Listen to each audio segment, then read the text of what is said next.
y eso para todos, ojalá me estén oyendo, estoy hablando fuerte, una manifestación de una enfermedad es la anemia. En este caso, el fracaso de la función renal ya en estadio terminal, es decir, cuando la depuración o el filtrado glomerular cae por debajo de 10 mililitros por minuto, entonces fracasa la síntesis de eritropoyetina y no hay el estímulo. Pero no solamente es el efecto de la eritropoyetina sobre los precursores eritropoyéticos, sino hay una serie de mecanismos que van a originar la anemia. De hecho, muchas veces en la falla renal crónica existen más manifestaciones de anemia que manifestaciones de la propia falla renal crónica. Muy bien. Ya han llevado nefrología y por lo tanto ya saben la definición de lo que es insuficiencia renal crónica, que es la caída de la depuración de creatinina por debajo de 60 mililitros por minuto por 1.73 metros de superficie corporal en un periodo mayor a 3 meses. Y esto en forma irreversible. ¿Sí? En periodo menor a 3 meses, falla renal rápidamente progresiva. Y de 3 semanas, insuficiencia renal aguda. Entonces, bien característico. Cuando la depuración o cuando la creatinina aumenta y sobre todo la depuración cae a un nivel menor a 30 mililitros por minuto, o sea, básicamente inclusive en falla renal crónica moderada, ya las cifras de hemoglobina van disminuyendo y vas a ver cifras más o menos de 11 gramos por decilitro. Por lo tanto, el estadio 4 de la falla renal crónica, ¿sí?, que implica un aumento de la creatinina a más de 2 miligramos por decilitro, se acompaña, ¿sí?, inexorablemente de anemia. Entonces es una consecuencia de la falla renal crónica.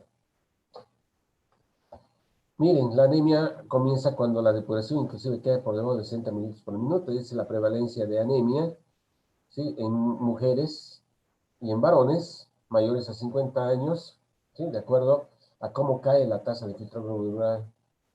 Miren, la prevalencia de anemia en pacientes que tienen depuración de 60-89 es baja, pero en pacientes que tienen ya menos de 30 mililitros, prácticamente la mitad o más de la mitad, un 60%, ¿sí?, de los diabéticos y un 42% de los no diabéticos, y en general, si se dan cuenta, un 50%, podemos decir, de los pacientes con falla renal crónica con una tasa de filtrado glomerular menor de 30 mililitros por minuto, se acompañan siempre de anemia, con cifras inferiores a 12 gramos en varones y 11 gramos en mujeres. Ustedes saben, menos de 12 en mujeres, anemia, menos de 13 en varones, anemia.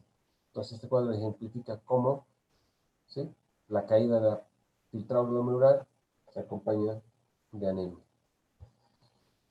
¿Cuáles son los avances importantes en el control y la calidad de vida de los pacientes renales crónicos terminales? Uno, el hecho de haber reemplazado la función renal mediante terapia dialítica, ya sea hemodiálisis o ya sea diálisis peritoneal continua ambulatoria. Es la diálisis peritoneal que se realiza en el domicilio en forma continua. Pero la calidad de vida se modifica por dos situaciones. La primera, el control estricto de la presión arterial. Si nosotros tenemos un paciente con falla renal y controlamos adecuadamente y evitamos que la progresión se produzca por ese descontrol de la presión arterial, obviamente vamos a limitar los eventos cardiovasculares. Ustedes saben que una de las funciones del riñón es la regulación mediante los sistemas de renina, angiotensina, aldosterona y mediante la reabsorción de sodio y excreción de potasio, pues sobre todo reabsorción de sodio y el sistema renina, angiotensina, aldosterona, regula el riñón en forma directa la presión arterial. Por lo tanto, ¿sí?, ustedes saben que el control o el descontrol de la presión arterial está relacionado con eventos cardiovasculares, sobre todo de tipo aterotrombótico, infarto de miocardio, eventos isquémicos cerebrales o isquemia vascular periférica. Se ha descubierto, ¿no?, que o se ha identificado que existen medicamentos como los inhibidores de la enzima convertidora y los antagonistas de la angiotensina que tienen efecto renoprotector independientemente de la presión arterial. Por eso son medicamentos de elección cuando tienes un paciente que tiene hipertensión secundaria a falla renal crónica. El segundo avance importante u objetivo importante en controlar la calidad de vida y el deterioro de la función renal es la prevención y el tratamiento de la anemia. Y el tercero, el control y tratamiento de la dislipidemia. Saben que los pacientes renales crónicos cruzan con hipercolesterolemia, hipertrigliceridemia, disminución del HDL, colesterol. Entonces hay que controlar mediante dieta y mediante medicamentos, ¿verdad? Hipolipemiantes. Entonces, básicamente, si tú tienes un paciente renal crónico, tienes que dirigir tu objetivo de tratamiento justamente a esto. Y hemos puesto en rojo, ¿por qué? Porque uno de los principales objetivos de los pacientes con falla renal crónica terminal, uno es la prevención de la anemia y dos, el control de la anemia. Muy bien. ¿Por qué se presenta anemia en la falla renal crónica? Esta diapositiva es recontra importante porque aquí tenemos los mecanismos relacionados a la anemia asociada con deterioro de la función renal. La principal El principal mecanismo fisiopatológico es la deficiencia de eritropoyetina. Si ustedes se preguntan cómo actúa la eritropoyetina, ustedes saben que es una citoquina que estimula la eritropoyesis. Básicamente, la célula blanca es la unidad formadora de colonias eritroides, permitiendo la diferenciación y la maduración hacia proeritroblasto. A ese nivel inicia la síntesis de hemoglobina. ¿Qué pasaría si no hay eritropoyetina? Se detiene la eritropoyesis y, por lo tanto, sí, al ser este el principal mecanismo, el resultado es anemia normocítica normocrómica regenerativa por falta de estímulo y falta de eritropoyetina. Segundo, los pacientes renales crónicos son susceptibles a fenómenos inflamatorios e infecciosos subyacentes. El solo hecho de tener una inflamación o una infección subyacente, acuérdense de la anemia inflamatoria, eso genera por liberación de citoquinas resistencia a eritropoyetina. No es que solamente, o sea, no es solamente el hecho de que haya escasa cantidad de eritropoyetina, sino que esa poca cantidad de eritropoyetina no puede estimular correctamente a los precursores eritropoyéticos por la acción inhibitoria o la acción de resistencia que generan citoquinas inflamatorias como factores de necrosis tumoral alfa, interferón gamma, interleuquina 1. Los pacientes con falla renal crónica son pacientes que están hipervolémicos, acuérdense, manejan muy mal el equilibrio hidroelectrolítico. El riñón tiene la capacidad de poder eliminar el exceso de agua merced al estímulo y a la respuesta antidiurética. De la misma manera, la aldosterona juega un papel importante en la reabsorción y excreción, uno, de potasio y la reabsorción de sodio. Por lo tanto, el fracaso de la función renal produce hipervolemia porque el organismo es incapaz de manejar correctamente el equilibrio hidroelectrolítico y sobre todo el equilibrio de agua. Entonces, los pacientes que están hemodiluidos van a tener un menor hematocrito y obviamente el menor hematocrito impacta sobre el hecho de tener la menor masa globular. La enfermedad crónica tiene chronic disease, o sea, la enfermedad renal crónica se acompaña muchas veces de enfermedades inflamatorias o enfermedades crónicas.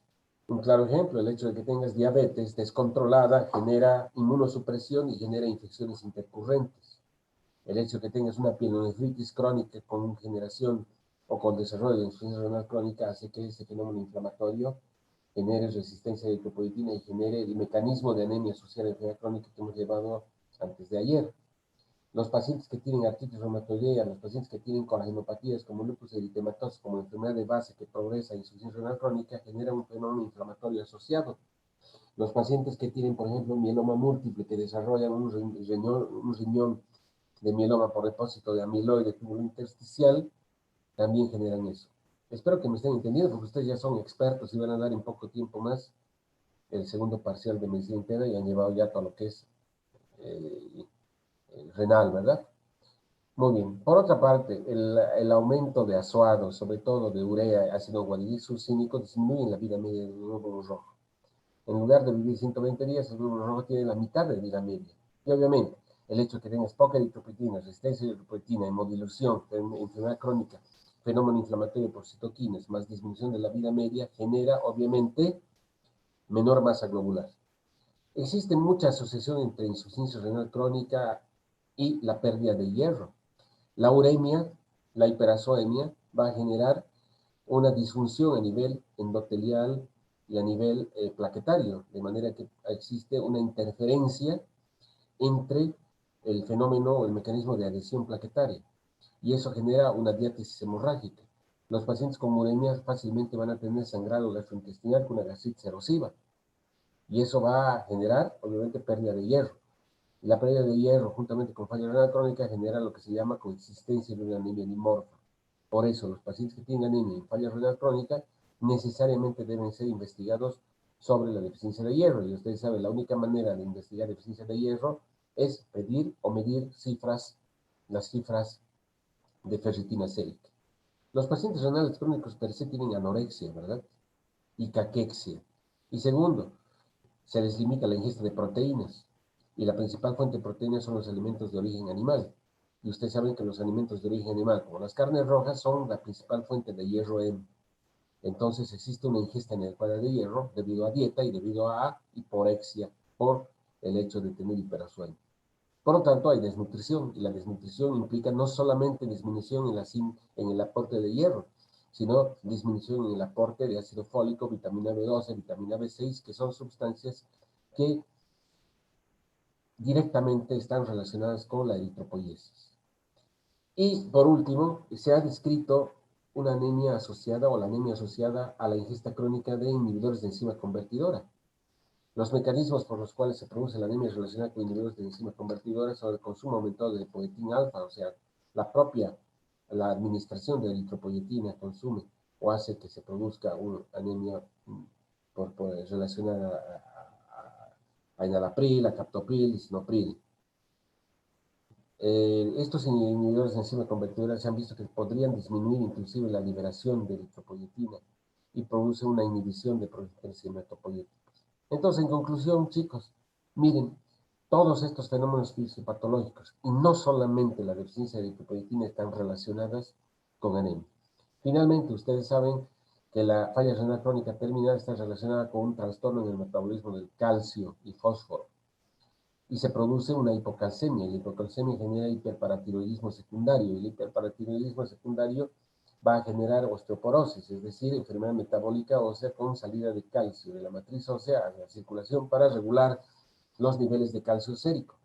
Y esto hace que el hueso se desmineralice y a nivel de la matriz ósea se genere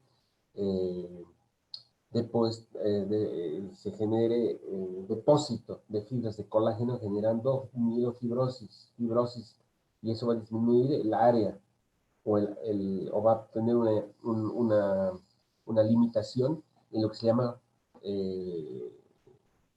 el estímulo inductivo hematopoyético de las células no hematopoyéticas. Eso nos lleva a la segunda clase, ¿no? Como los fibroblastos, la fibronectina, las células mesenquimatosas juegan un papel importante en el tejido inductivo hematopoyético, pero no necesariamente células hematopoyéticas, sino es la matriz hematopoyética.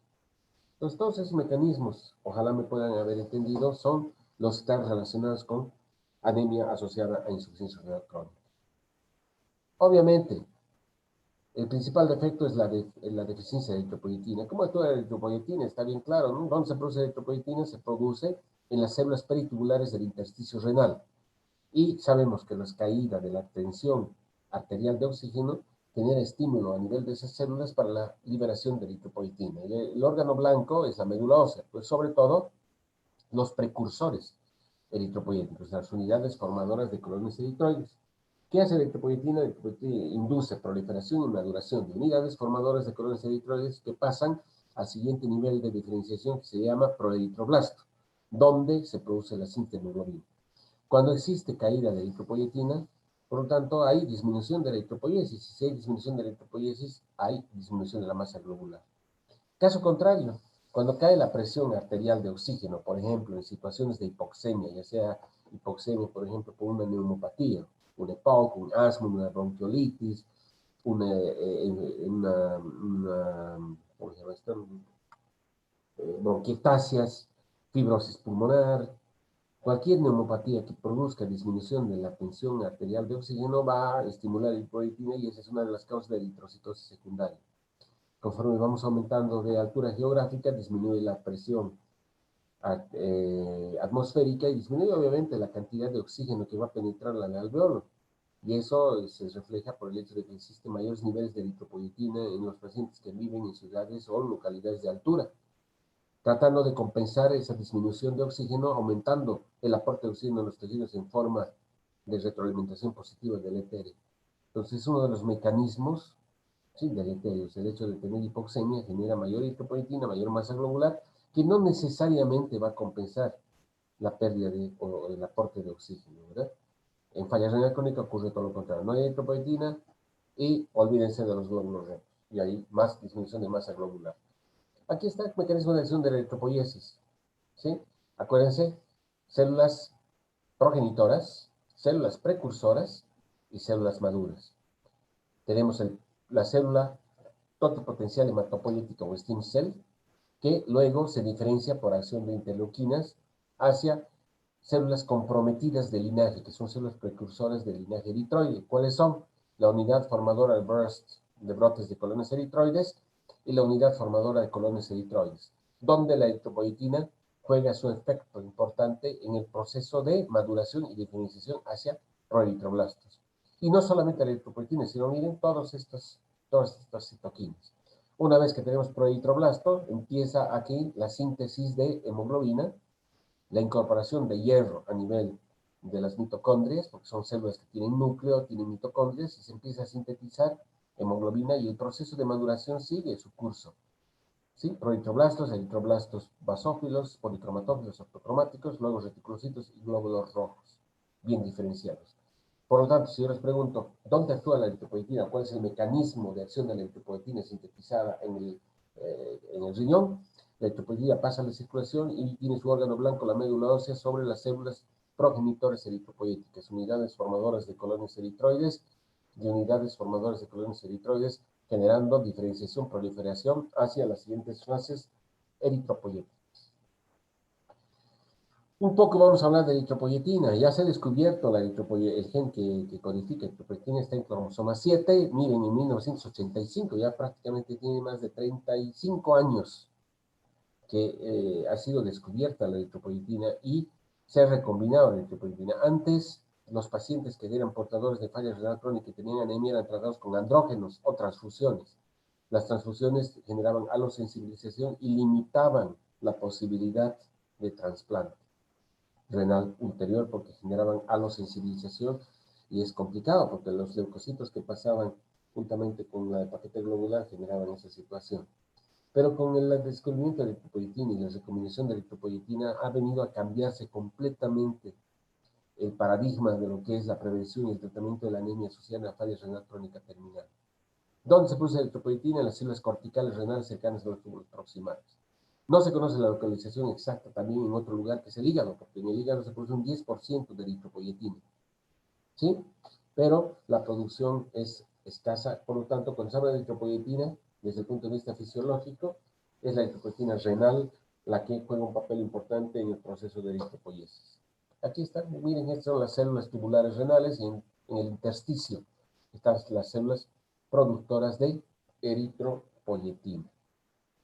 Muy bien, ¿cuáles son los efectos o los beneficios en la prevención y sobre todo en el tratamiento y la corrección de anemia en los pacientes renales crónicos terminales? El hecho de que la anemia se corrija de niveles hasta 11 o 12 gramos por decilitro reduce la morbilidad, la hospitalización y la mortalidad de los pacientes. Entonces, si tenemos un renal crónico que está en prediálisis o está en diálisis, no vamos a hacer que esté anémico, tenemos que corregir.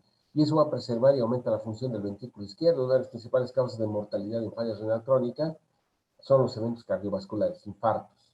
¿Sí? Aumenta la calidad de vida, la capacidad de ejercicio, la función cognitiva, la función sexual.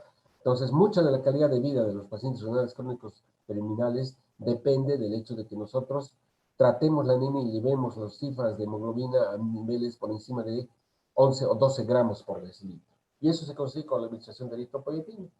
Miren, aquí están un montón de situaciones.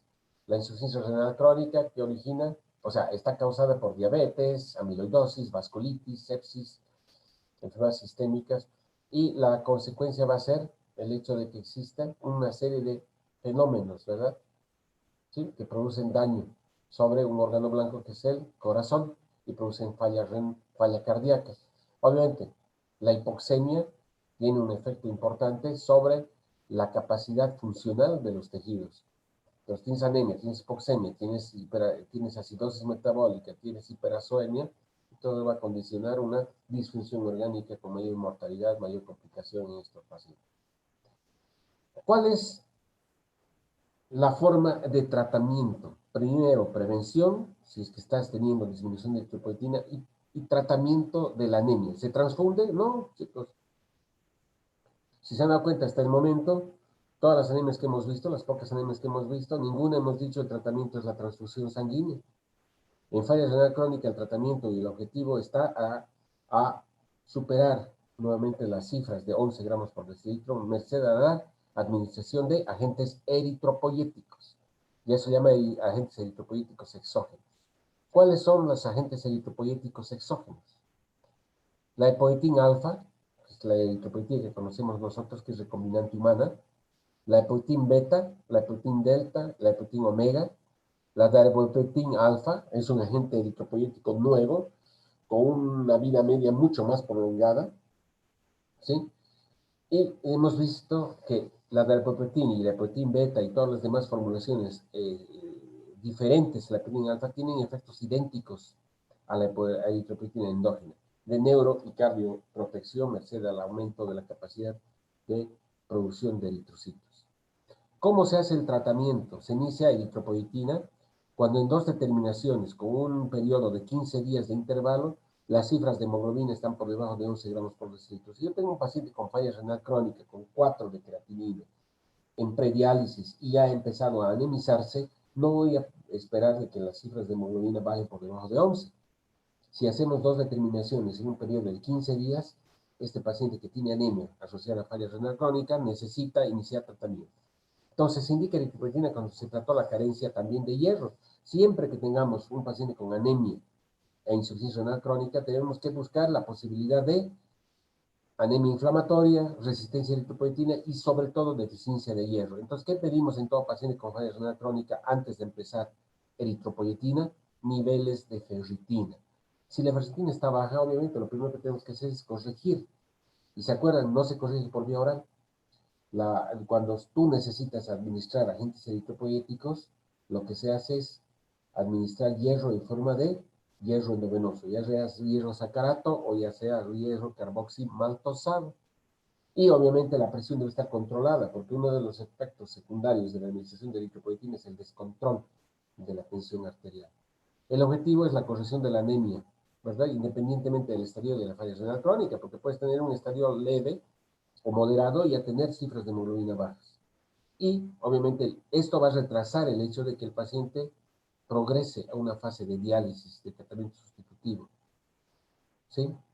El hemoglobina objetivo es igual o superior a 11 gramos por decilitro, pero no más allá de 13 gramos por decilitro. Entonces, si tu paciente tiene 10 gramos o 9 gramos de hemoglobina, inicia el tratamiento hasta alcanzar cifras no mayores a 13 gramos y luego suspende. Existen dos tipos de eritropoyetina, alfa y beta. Se puede administrar por vía subcutánea o por vía endovenosa. La vía más utilizada es la vía subcutánea porque te permite la administración en forma ambulatoria. La dosis de inicio de eritropoyetina es de 40 a 80 unidades por kilogramo por semana. Si en promedio el paciente pesa 70 kilos, 7 por 4, 28, 2.800 unidades a 5.000 unidades, ¿sí? Vía subcutánea por semana. Y luego vamos ajustando la dosis de acuerdo a la evolución clínica y paraclínica. ¿Cómo hacemos el ajuste? Hacemos una fase de corrección, donde se busca aumentar la hemoglobina entre 1 y 2 gramos por decilitro por mes. Entonces, si tienes 8 gramos, verás en el siguiente mes, administrando esa cantidad de eritropoyetina, que la hemoglobina suba entre 1 y 2 gramos. Pero si la hemoglobina aumenta rápidamente, digo, no aumenta tanto y solamente aumenta 1 gramo, aumentamos la dosis.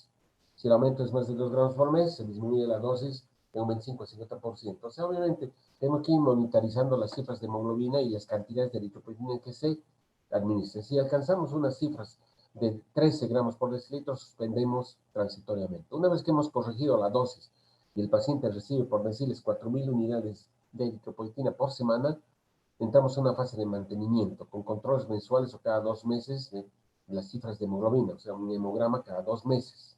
Sobre todo en esos pacientes que no están en tratamiento sustitutivo. Los pacientes que están en hemodiálisis, obviamente, debemos hacerles controles mucho más serios por una serie de situaciones relacionadas, ¿no? Acuérdense, el conectarse, por ejemplo, a un equipo de hemodiálisis significa siempre heparinización, significa sangrado, significa pérdida, significa hemodilución, una serie de situaciones. Siempre hay que investigar enfermedades intercurrentes.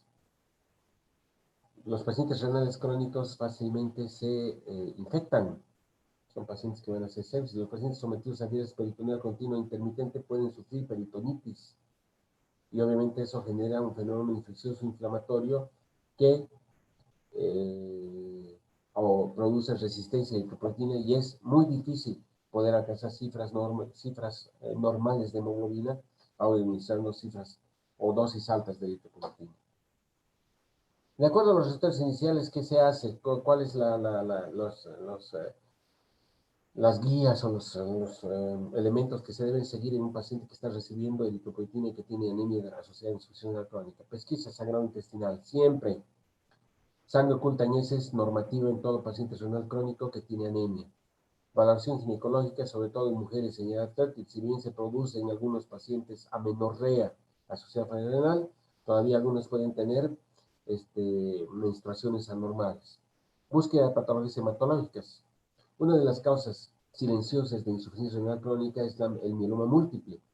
De ahí que cuando tenemos riñones normales desde el punto de vista ecogénico o riñones aumentados de ecogenicidad y de tamaño por ecografía, y estás ya en falla renal, hay que pensar en la gamapatía monoclonal tipo mieloma múltiple. Y el mieloma múltiple produce una sustancia amiloidea secundaria que produce amiloidosis y depósito de esta sustancia en el parénquima renal.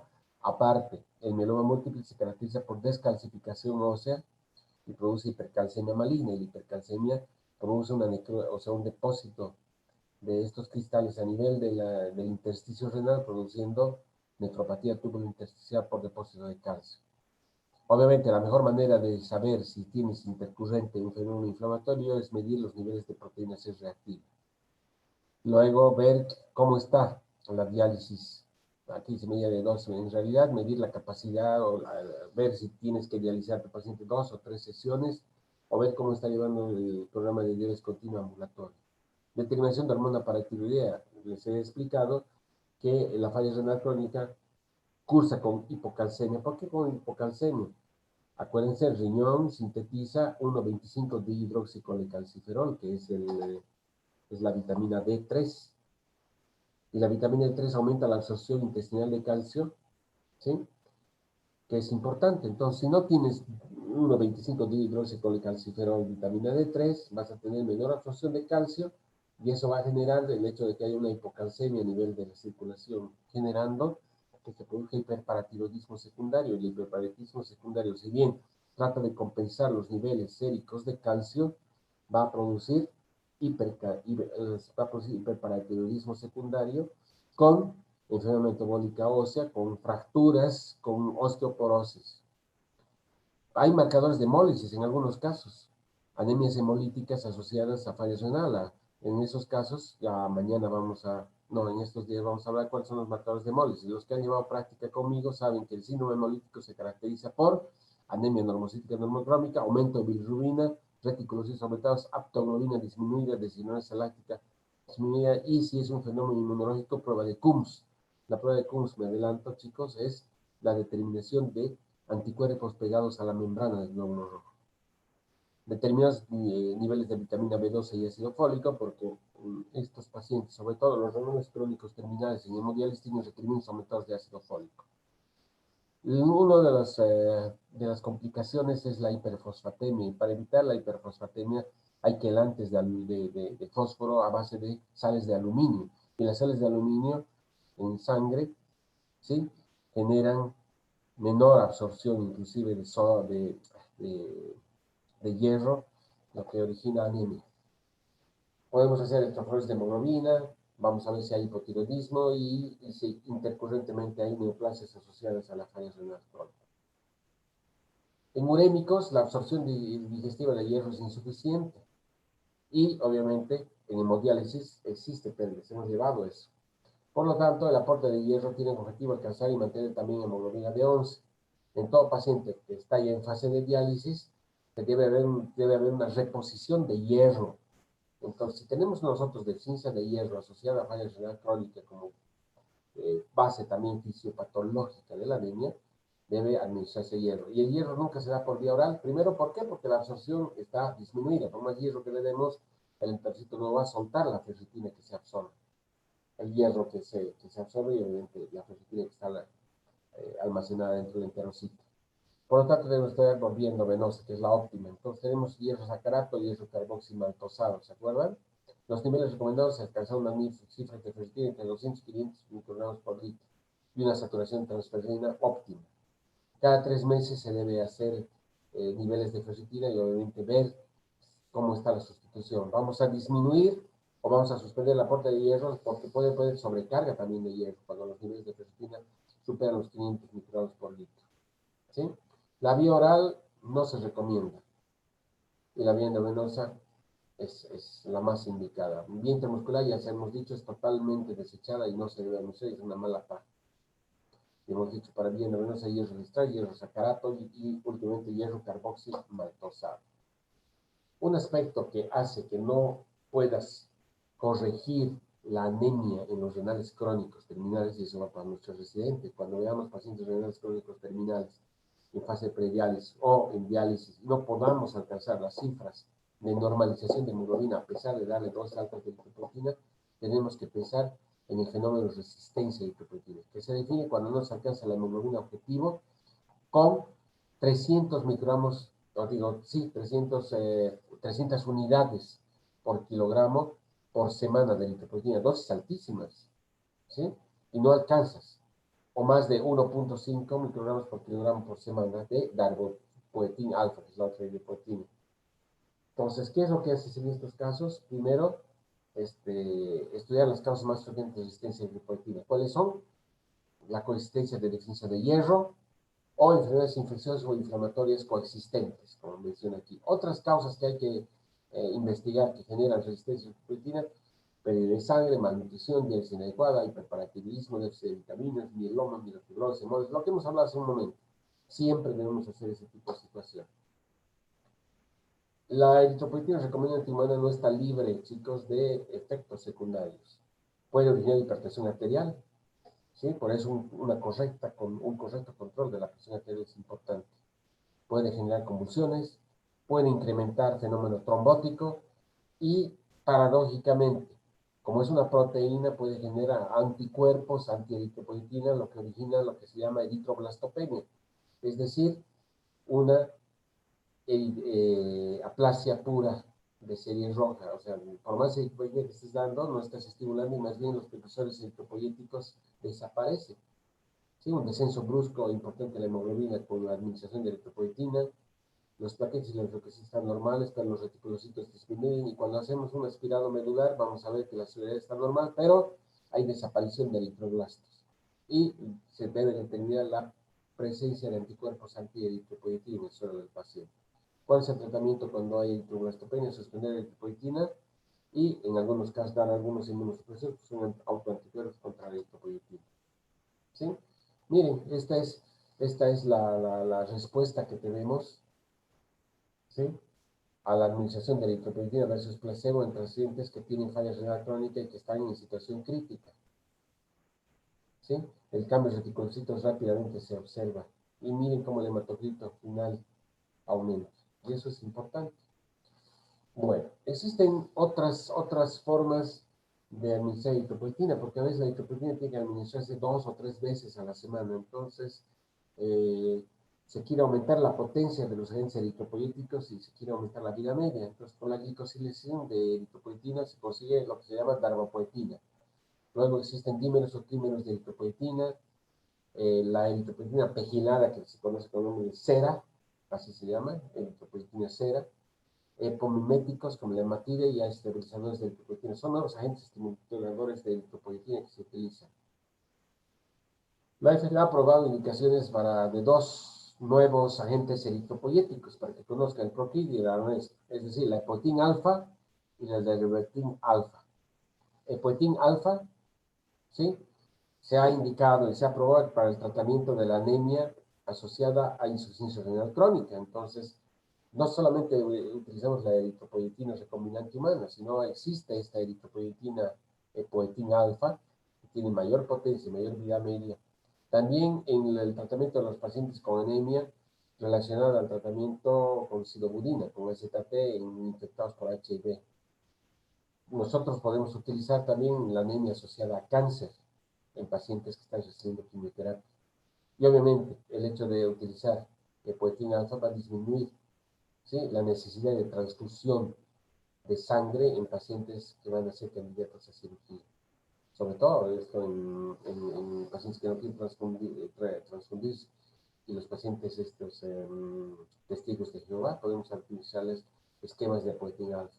La darbepoetina alfa o la NESP está indicado para el tratamiento de los pacientes con anemia asociada con falla renal crónica y los pacientes con anemia que tienen neoplasias no mieloides, donde la anemia es un efecto secundario a la quimioterapia. Entonces, en algunos pacientes podemos utilizar esto. Lastimosamente el costo, ¿no? El costo de darbepoetina alfa o epoetina alfa es alto y limita de alguna manera la vida media entre el darbepoetina alfa y el topotetina del aranés, que es la darbepoetina, ¿sí? Y este es la epoetina alfa, va cayendo conforme. Entonces, ahora están estos nuevos agentes electropoyéticos. Miren cómo rápidamente, prácticamente a la segunda, tercera semana, los niveles de hemoglobina van aumentando y prácticamente a las 6 semanas el rango de hemoglobina se ha normalizado cuando administramos darbepoetina alfa cada 2 semanas, ¿no? O sea, 2 dosis al mes de darbepoetina alfa, así que rápidamente tengamos niveles normales de hemoglobina y que se mantenga una fase de mantenimiento en forma prolongada en estos pacientes renales crónicos. ¿Sí? Este es el estudio que ha validado, ¿no?, el uso de darbepoetina alfa en los pacientes. No vamos a abundar en esto, simplemente para que ustedes conozcan que son pacientes con darbepoetina alfa que reducen la mortalidad y el riesgo cardiovascular en pacientes anémicos portadores de falla renal crónica secundaria diabetes. ¿Sí? El punto final de estos estudios el objetivo era obviamente disminuir la mortalidad, disminuir la cardiovascular, el esquema miocárdico, el infarto del miocardio, los accidentes cerebrovasculares y la falla cardíaca que se presentan en pacientes que tienen cifras de hemoglobina menores de 11 gramos por decilitro, cuando las tasas de filtrado glomerular están por debajo de incluso 60 o 20, ¿no? 20 mililitros por minuto en pacientes que han desarrollado falla renal crónica asociadas a diabetes mellitus tipo 2. Este es el objetivo de la utilización de darbepoetina alfa o AMS. ¿Sí? El objetivo secundario es obviamente el paciente que no está en diálisis, disminuir la progresión y el mayor deterioro de la función renal, ¿sí?, disminuyendo obviamente el deterioro de las tasas de filtrado glomerular. ¿Sí? Bueno, vamos a ir un poquito más adelante. Hay algunos agentes, aquí están, miren, la dosis y los dos agentes eritropoyéticos actualmente aprobados por la FDA diferentes a la eritropoyetina, darbepoetina alfa y epoetina alfa, las dosis una vez a la semana o 3 veces, 3 veces a la semana con efectos secundarios mínimos y sobre todo el objetivo es administrar en pacientes que están en diálisis o en prediálisis con ese objetivo. Hay otros agentes eritropoyéticos, por ejemplo el SERA, que es una eritropoyetina pegilada, ¿no?, que tiene actividad baja por el receptor eritropoyetina, una vida media larga, una actividad eritropoyética aumentada y generalmente se puede administrar una vez por mes, cada 4 semanas. Esta es la comparación de vida media entre epoetina alfa y epoetina beta. Esta es la epoetina alfa que utilizamos de SERA, ya sea por vía subcutánea o por vía endovenosa. Y miren la vida media. Estos últimos tres, ¿no?, darbepoetina alfa, epoetina beta y el SERA, son los nuevos agentes eritropoyéticos que se utilizan en la anemia asociada a insuficiencia renal crónica. Hay otra sustancia MAPI que se llama superpeptido sintético, se une y activa el receptor de eritropoyetina. ¿Sí? Se hace un aumento de la hemoglobina de 1 gramo en algunos pacientes al mes del tratamiento. Hay otro producto que es un inhibidor de la propilhidroxilasa, que parece ser prometedor porque se activa o se semilla por vía oral, incrementa la eritropoyetina endógena en 3 a 5 veces con un estímulo de eritropoyetina y disminuye la epsilina. Sí, ese es el objetivo. Si disminuyes la epsilina, mejora la absorción de hierro oral y su metabolismo celular y la liberación del hierro desde el macrófago hacia la circulación. Modula mediadores inflamatorios y aparentemente tiene menores efectos adversos. Finalmente, ustedes saben que la eritropoyetina se considera un agente prohibido por el Comité Olímpico Internacional, ¿sí? Ojo con el doping. ¿Por qué? Porque, obvio, la eritropoyetina aumenta la masa globular y teóricamente aumentaría el rendimiento por el mayor transporte o aporte de oxígeno. Pues la eritropoyetina se ha considerado actualmente como un agente prohibido por el Comité Olímpico Internacional y obviamente proscrito por el dopaje. Pero obviamente bien utilizado en pacientes en los que necesitas aumentar rápidamente la eritropoyesis, sobre todo renales crónicos terminales, y necesitas limitar o sea, prevenir la anemia o corregir la anemia, obviamente está muy indicado. Preguntas, Melissa, o chicos. Bueno, yo les voy a hacer preguntas porque todo esto va a entrar en